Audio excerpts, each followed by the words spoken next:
Welcome to the Semi-Informed Football Show. Football fans, buckle up because this episode is packed with drama, triumph, and more emotions than a last-minute VAR decision. We're diving deep into Barcelona's heart-stopping Copa del Rey final win over Real Madrid, where red cards flew, goals rained, and tempers flared. Then we're going to shift gears to the Premier League, where the Liverpool reclaimed their throne. With a new coach at the helm and a squad firing on all cylinders, the Reds dominated England and reminded everyone why they were a force to be reckoned with.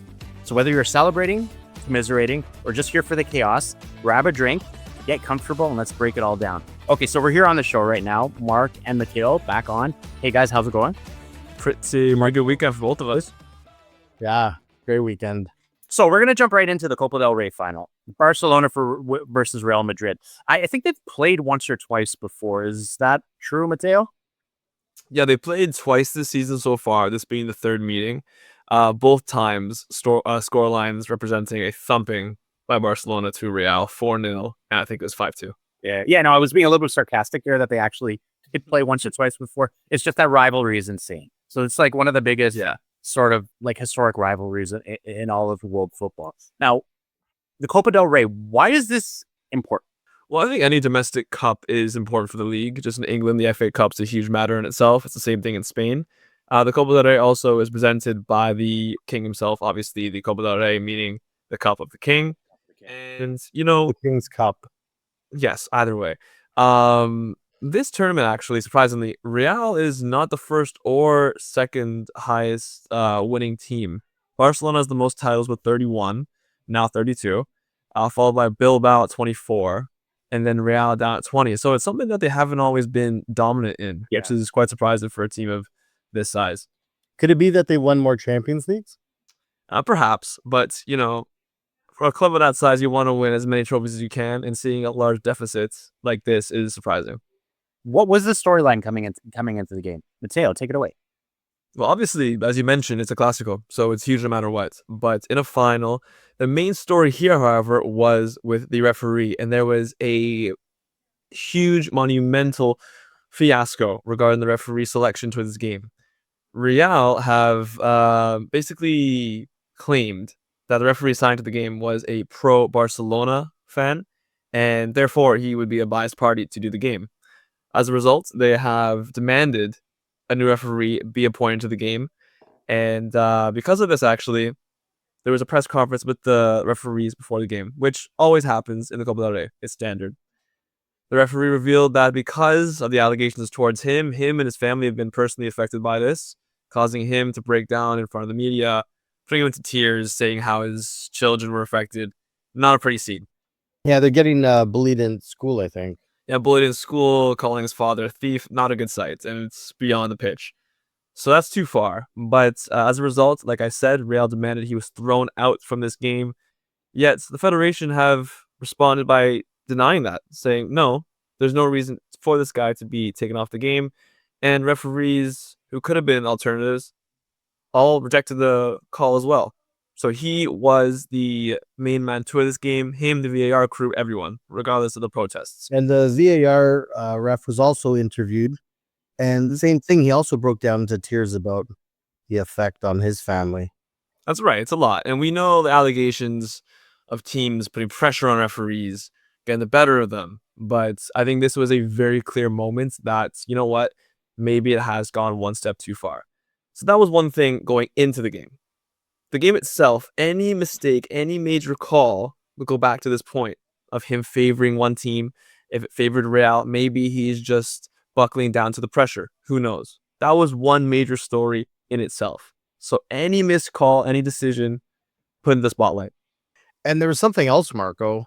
So Real refused to go to training the day before the match.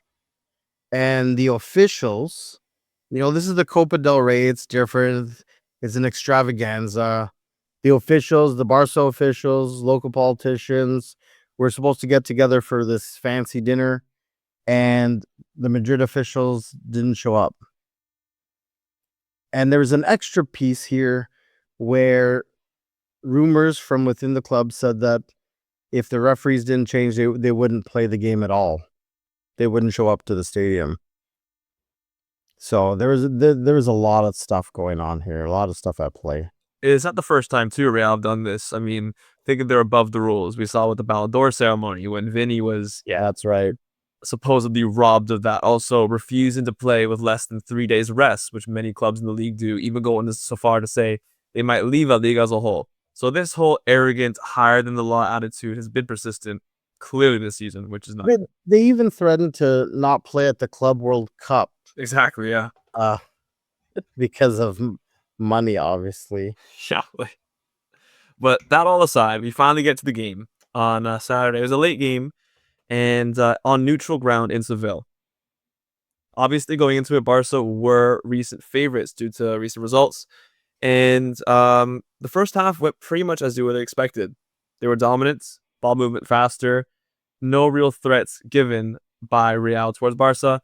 And in around the 30th minute, great play between, of course, the catalyst of the play, Pedri, wins it back in his defensive half, over the top to Lamine Yamal. He sets him up for a brilliant shot, top of the box, puts it top bins past Courtois. No keeper saving that. Textbook stuff. Piece of work for everyone. Like beauty, definite beauty. 100%. But the first half kept following in this fashion. The game, for me, changed drastically when Kylian Mbappe came off the bench. He did not start this game due to ankle discomfort. He came off the bench in the second half, along with Luka Modric, Arda Güler. Those three players were instrumental in turning this game around. Because I can tell you, as a Barca fan, I was completely shell-shocked, nervous when I saw him on the ball. Modric, any forward, something dangerous could happen. You felt it right away. So eventually, yeah, and it's funny because I had been texting Matteo during the game. I said, thinking back to the Champions League loss to Arsenal, I don't know why Arda Güler never saw the pitch.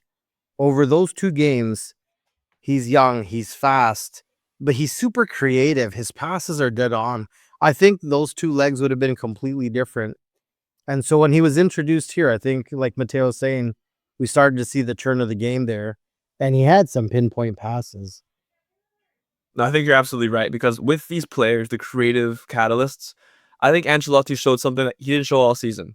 He changed the team's shape and actually went for the win, because he realized, okay, if we keep playing the way we're playing and continuing the way we're going to lose again. He took a chance, and it paid off. Mbappe scored in the 60th minute, roughly, with his first free kick goal of his career, albeit a shaky, abysmal wall by Chesney. It was a good finish towards the keeper's strong side. Goal, yeah. Posting, good finish. And then this pressure by Real continued up until a corner by Arda Güler, of course. Right to Tchouaméni, heads it in, makes it 2-1. This is around the 70th minute now. And it was kind of weird because Barca left Tchouaméni open. Yeah, wide open. Wide open. But yes, it was an excellent ball by Arda Güler. Exactly. So down 2-1 in the 77th minute, roughly. Hansi Flick decides to change his substitution plan. He initially decided to bring on players like Araujo alongside Gavi. He held off on those decisions until Lamine Yamal sends it over the top through ball, past Rudiger, perfectly weighted, and Ferran Torres, the man of the hour, takes it around Courtois in no man's land, puts an empty net 2-2, 83rd minute. At this point, I found it really interesting because Hansi Flick decided to go back to his original plan when it was tied 1-1 to bring on Araujo and Gavi into the midfield. So clearly he was contemplating going forward or missing it all, or have a different plan for when it's tied up. When Araujo, in particular, entered the game, man, the threat by Mbappe was completely fizzed out, for me at least. With someone so physical, strong, a dominant presence in the back line, it took away the aspect of the pace and the pure athleticism Mbappe brought. Well, I don't know about that because Mbappe was brought down in the box. It was a clear penalty. However, the play was offside before the foul, but I didn't think Mbappe completely dropped off the face of the earth. You're right. That would have been a pen. It would have been, you're right, if it hadn't been offside. But speaking of pens that shoulda, woulda, coulda, last minute, Rafinha in the box. It was Asensio who takes him down. Me and Mark were speaking about this earlier. When it happened in live time, I think most of us would have agreed it looked like a penalty. However, upon I review, did not agree. you could definitely have more of an argument as to why this shouldn't have been a called penalty. And in the He end, didn't make contact. he didn't make contact on the leg, but it was push on the back. There was a clear push on the back. Clear. At that speed, anything in the box nowadays is given. I wouldn't have been shocked to see it given, more so to see overturned. Oh, so let me just repeat what the commentators said during the match.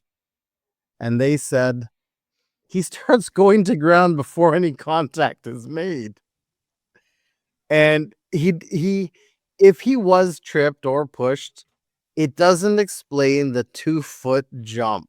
Okay, yeah. And hold on, and because of the VAR check, Rafinha ends up getting the yellow card for simulation. Yes, I agree. He makes a meal of it. However, me personally, yes, and I'm definitely biased party. Geez. I'm just telling you, I can see the reason how it could have been kept up.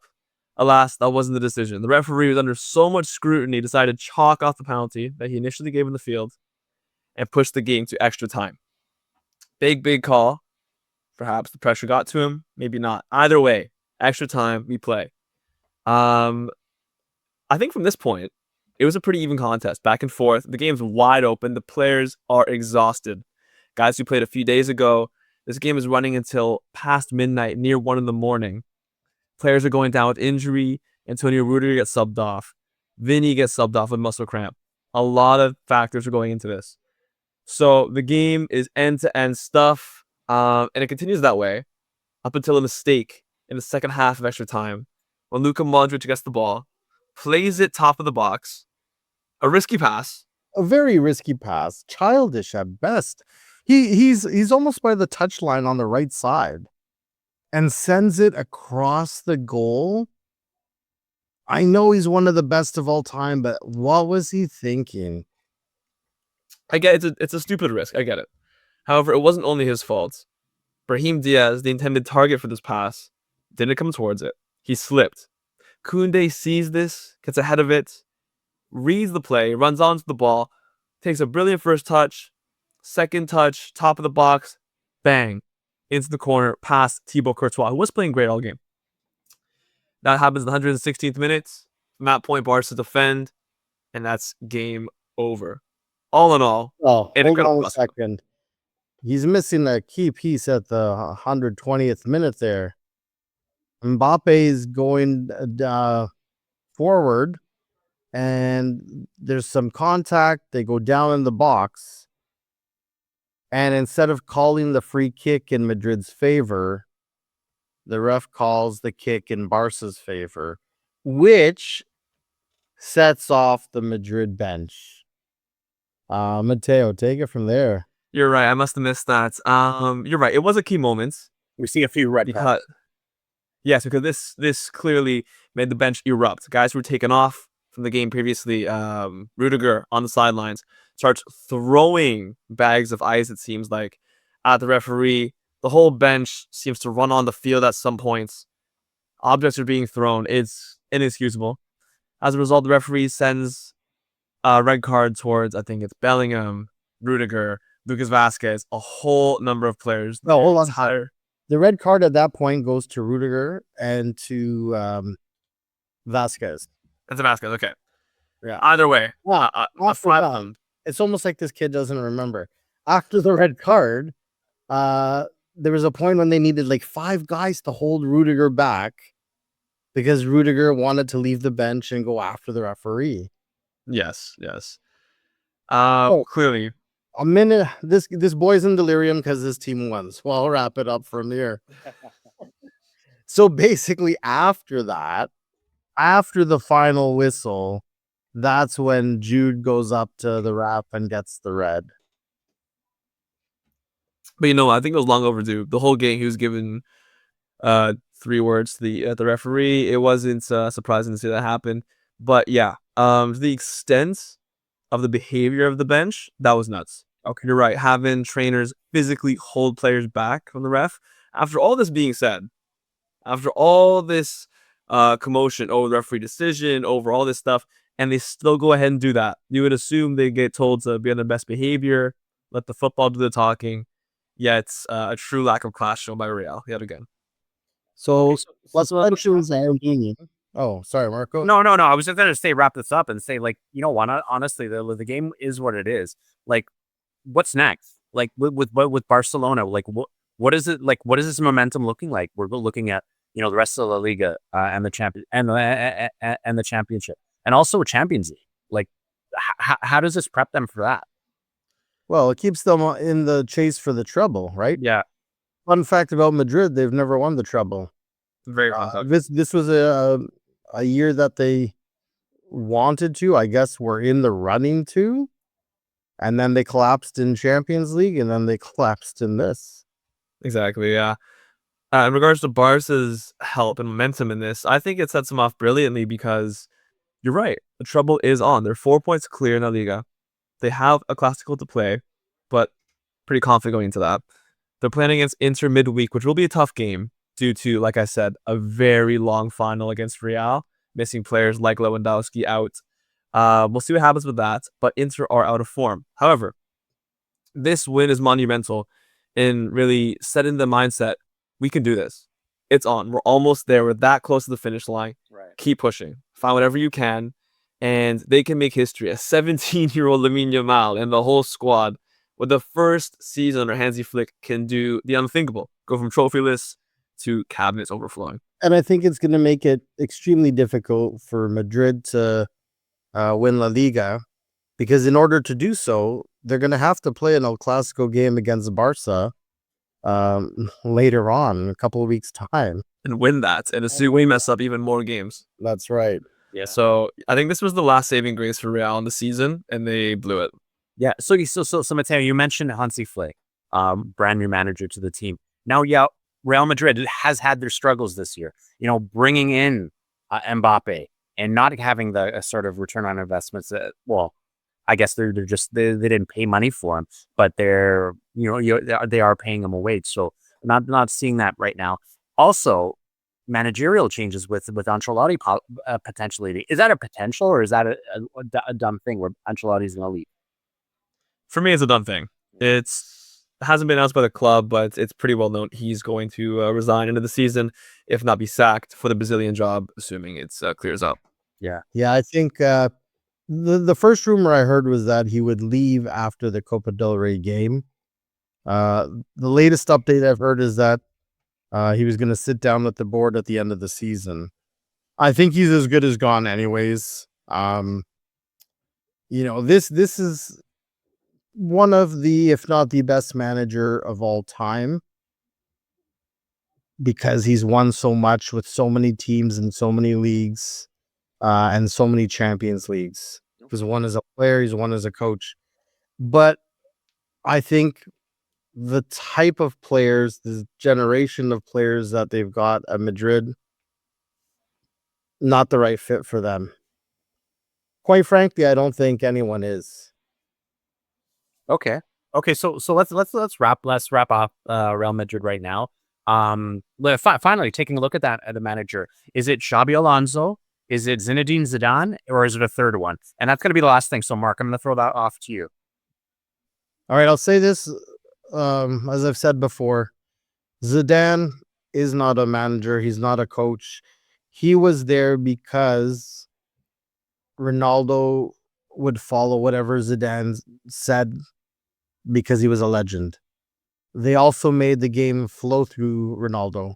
But if Ronaldo was in check, if his ego was in check with Zidane, everyone else in that dressing room would be in check. You're talking to this living legend. Yeah. And that's what it was. And that's why, everyone throws Zidane's name into different managerial jobs. It's not going to work. He was there to keep egos in check, and that was it. Yeah. But other teams, they need actual tacticians. Right? So Xabi Alonso, I wouldn't be surprised if Madrid goes really, really hard. They might go really, really hard and offer him the world just to get him. Okay, good stuff. Matteo, you. No, I think your analysis on Zidane is spot on. I've been saying it myself for years. He's a man manager, nothing else. Not a tactician, nothing like that. So fair play for that. I heard someone who may be surprising in the running for it, Jurgen Klopp being unhappy with the position at Red Bull for this job. Personally, I don't see it happening. But if I'm him, Oh, exciting. why wouldn't I take it? Yeah. Exactly. Yeah, why wouldn't I take it? So, I mean, as a Barca fan, I hope it doesn't happen. I really don't. But as a neutral and a football enjoyer, I kind of do want to see it happen. Personally. Yeah. That would be quite awesome. All right. Okay. So that's the end of this segment. Let's actually run into the next segment. Liverpool's Premier League triumph. So they've won, what is this? A record 20th league title for Liverpool. You'll never walk alone. Now, okay, I'm going to send this off to you because, Mark, he's your new idol. What has been the impact of the new coach Arne Slot? All right. It's a happy day. Okay. The good guys won. The good guy. We needed a point today, but we were playing Spurs, and you don't want to win the league on a point, and so we thrashed them 5-1. I couldn't be happier for Arne Slot. Arne Slot's been the perfect choice of manager for this club. He picked up where Jurgen left off, gave credit to Jurgen today in the celebrations. But as I said earlier on in the season, he really changed up the defensive play.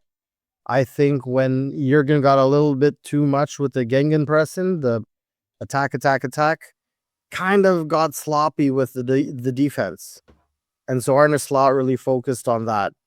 The other thing I'm going to repeat for the umpteenth time is that Slot trusted and started Gravenberch, the unsung hero, the guy who won't get you goals and assists, but does everything else. One of the best players off the ball, absolute catalyst. He's all over the field. He was an absolute legend this season. And, hats off to Klopp for that, for recognizing that. I think a lot of players got better under Klopp. McAllister, definitely Dominic Szoboszlai. Diaz got more touches and chances with it. He even trusted Darwin Nunez more than people give him credit for, more than Darwin gives him credit for. He had faith with him, right? Stuck with him. Brought him on as a sub, not as a starter. But the other thing I think is he understood that with Mo Salah wants to play all the minutes. Yeah. And he gave them all those minutes.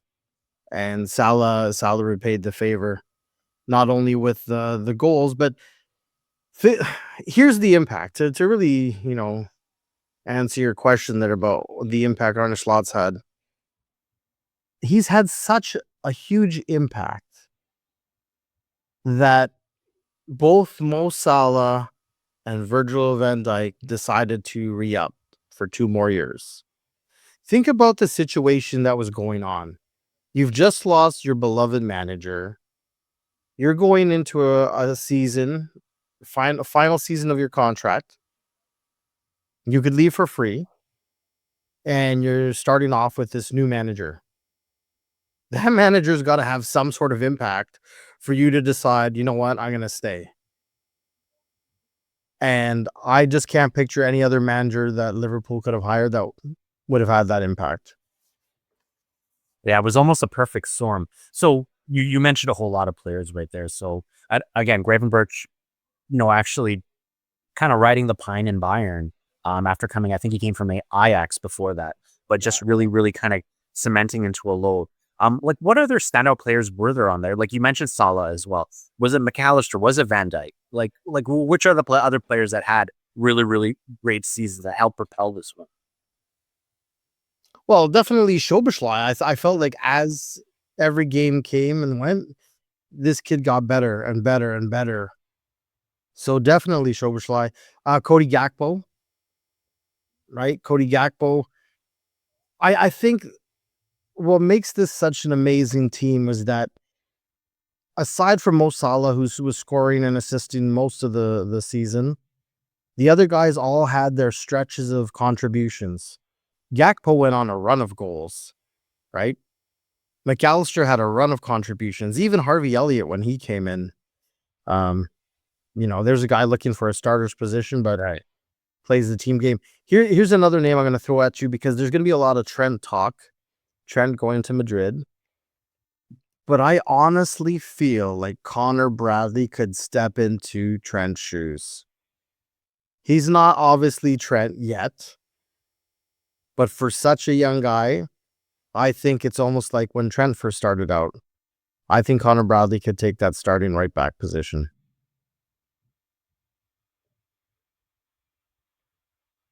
What about moving? I'll agree. No, I agree because you're right. I don't think this season Trent was too involved with the squad anyways. Had his injury problems as well. And you're right, it does show parallels from Trent's story. Obviously, two different players, but a promising fullback coming up through the academy, given chances in the first team. Definitely could see him being a replacement for sure, 100%. Now he goes up the field, does the give and goes, can shoot. Yeah, exactly. You saw it. Now, to add to this, the rumors are that Liverpool actually plan on spending a lot of cash this summer. So that'll be interesting. I really think that Liverpool, with these next 2 years, with Van Dijk, with Salah, now that they've tied the league record for most Premier League championships with arch rivals Man United, I think Liverpool want to spend and actually capture that title because Man U's in no position and no near future would they capture a 21st title. Liverpool's there. They're on the cusp. So that's why I really believe that they are going to spend big this summer. Probably will offload Darwin Nunez, which is fine by me. Even though I still believe in the player that he can be successful, but not here. Maybe somewhere else. So who do you think is coming in then? Who do they need in order to succeed? Well, if you had a bona fide striker, who would be a good fit? I do think Alexander Isak would be a good fit. That's a lot of money, but can you imagine Salah with Isak, Gakpo on the left? Diaz, you see, there's so many rumors floating around. Diaz wants to go to Barca. Rashford wants to go to Barca, right? Who's the latest guy I heard? Oh, Alvarez to Barca. So of course, I wonder why. Yeah. Well, because they're just rumors, Matteo. Everyone. Okay. Anyways, back to your points. Yeah, back to my point. Alexander Isak, I think, would be a great fit. Victor Gyökeres, I've heard. I was gonna say I forgot his name. Yeah, you're right. Yeah. I don't know if Liverpool want to take another chance like that. Yeah. That's how we got Nunez. Yeah. We got Nunez because he was exactly like what Gyökeres was. Yeah. Great in his league, and then Now this year, I think you got away with having no, world class striker because of Salah's out of this world performance. Yeah. What happen every year? A Ballon d'Or performance, yeah. A Ballon d'Or worthy performance, perhaps. Yes, absolutely. But will it happen every year? No, it probably won't. So you're right. The next thing is getting a world class striker. Julian Alvarez, I think it'd be a good fit. Even like a Harry Kane, I can see working for the system. But I think you need a bit more pace up top for how Liverpool play. Yeah. Regardless, we'll see if they do indeed spend money or go with what they have now. Only time will tell. How would you compare the two stories? Like the Barca season versus Liverpool season, both managerial changes, coming in and doing a lot better than we really expected. Like Hansi Flick and Arne Slot doing a lot better than a lot of people expected.